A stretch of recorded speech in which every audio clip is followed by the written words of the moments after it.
Everyone.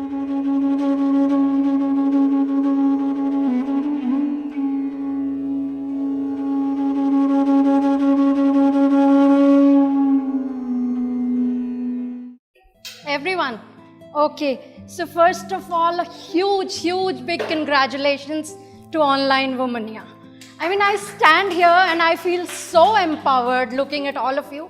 आप में से कुछ लोग जा चुके हैं, but मैं काफ़ी पहले आ गई थी, तो I think I saw all of you. आपसे बात करने का मौका नहीं मिला, but how inspired and how empowered I am, मैं आपको बता नहीं सकती. This is the change that we need, and this is the change that entire society needs. You know, it's not about celebrities talking about women empowerment. It's not about policies that are made. This is change. This is change. You know, people coming from all backgrounds, women, mother, coming together for something that is so constructive. Thank you for doing this, and maybe I'm waiting for the next sequel, Online Womania 2 or 3 or 4 and 5. So that was that. And like he introduced me, my name is Lucky Tyagi. और जो भी मैं कहने जा रही हूँ, जो भी मैं परफॉर्म करने जा रही हूँ, ये मैं अपनी माँ को डेडिकेट करती हूँ, क्योंकि मदर्स डे तो है ही है, but in truth I stand here because of my mother. One, because she gave birth to me obviously, but उसके अलावा जो भी मेरी राइटिंग और स्पीकिंग एबिलिटीज़ हैं, उस पर मुझे यकीन नहीं था, लेकिन उन्हें हमेशा से था. और अगर मैंने उन पर विश्वास कर लिया होता, तो मेरी बुक जो सितंबर में आने वाली है, my maiden book is coming out in September, तो वो शायद कुछ साल पहले ही आ गई होती. Okay, so what I have chosen to talk about and share with you today is a piece of spoken word poetry.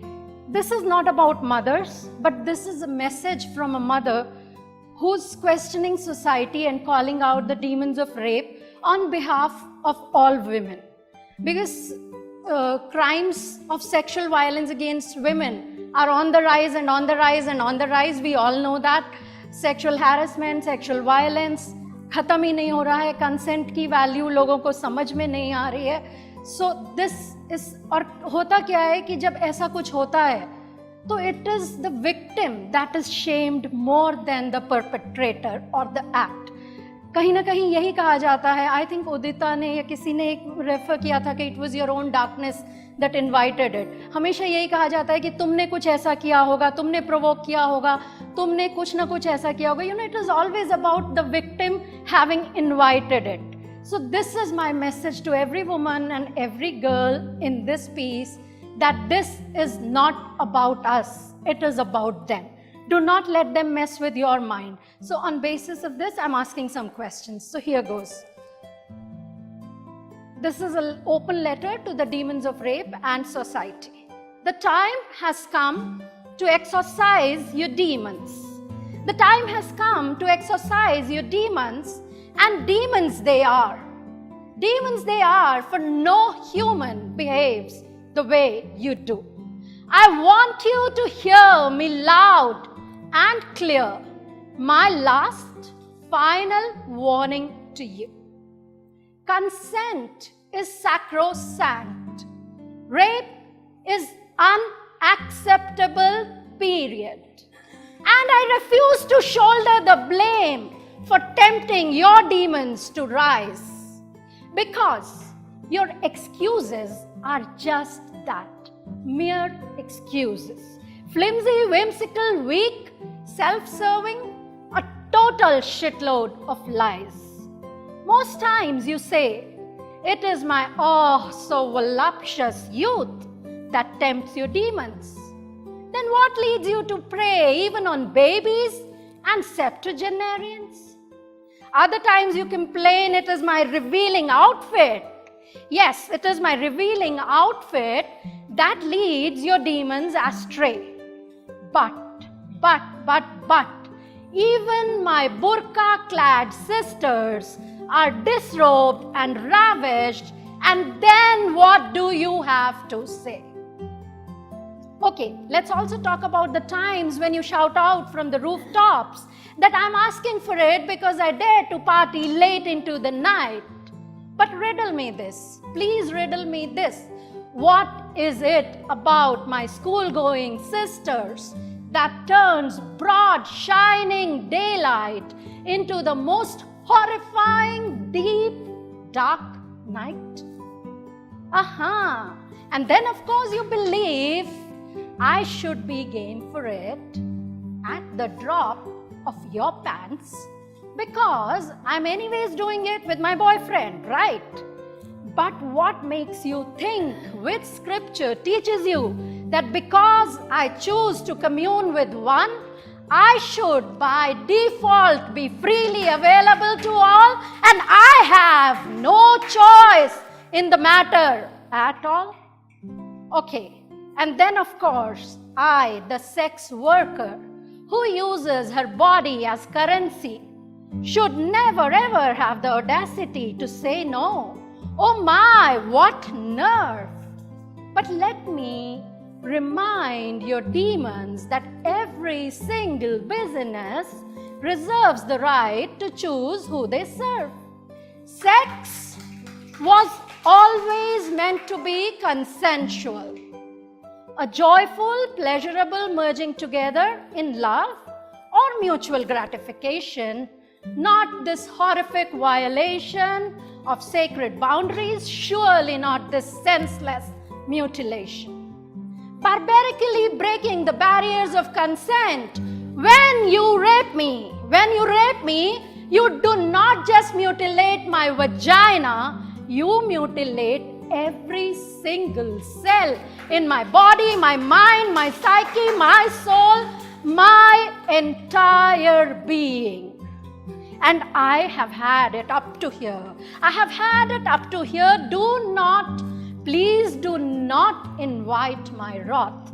Do not invite my wrath, for I am not just the embodiment of the gentle, nurturing Mother Goddess Gauri. I also carry within me the all-powerful slayer of demons, the warrior goddess Kali. Do not push me to the point, please do not push me to the point where I no longer hesitate to gift you your dirty, ravaging hands, your lusty, disrespectful eyes, and your prized balls on a platter, unless you learn to curb your demons, unless you learn to understand that consent, no matter what, that consent, no questions asked, is sacrosanct. Period. Thank you. But this is also another perspective of motherhood, and for me it is very necessary to put this out to the world so that people understand that this happens not in uneducated society, this happens not in rural society, this happens not to weak women, this can happen to an educated woman like me who has lived in the urban world and who was considered a feminist right from when she was in college. But this is my story. So, here goes. Would you believe me? I mean, would any one of you believe me if I said I've got blood on these hands?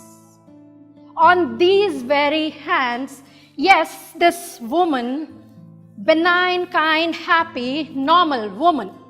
And no, not all murderers always necessarily look terrible, cold, hard, and cruel. There is this skeleton in my closet that creeps out each night, pulls me by the hand to travel back once upon a time. It compels me to traverse through blood-stained alleys of dark, despised, regrettable memories. It takes me back to a time when in my womb I nurtured a life. A life welcomed with conditional love.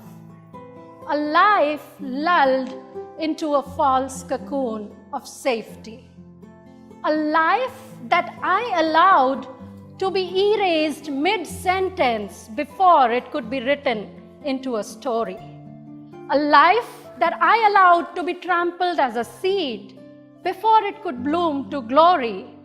A life that I allowed to be silenced before it even had a voice. A life sacrificed at the altar of patriarchy, courtesy, a coerced decision, and my own cowardice. My unborn daughter calls me back to my aching womb every single night. Her silent screams deafen me senseless. Till today, her silent screams deafen me senseless until the two precious daughters who managed to defy the odds come and hold me tight. But not even their gentle, loving touch is enough salve to my wounded, bleeding womb. And yes, not all mothers love the same. And no, not all murderers look the same. Some, they come disguised as mothers too. Thank you.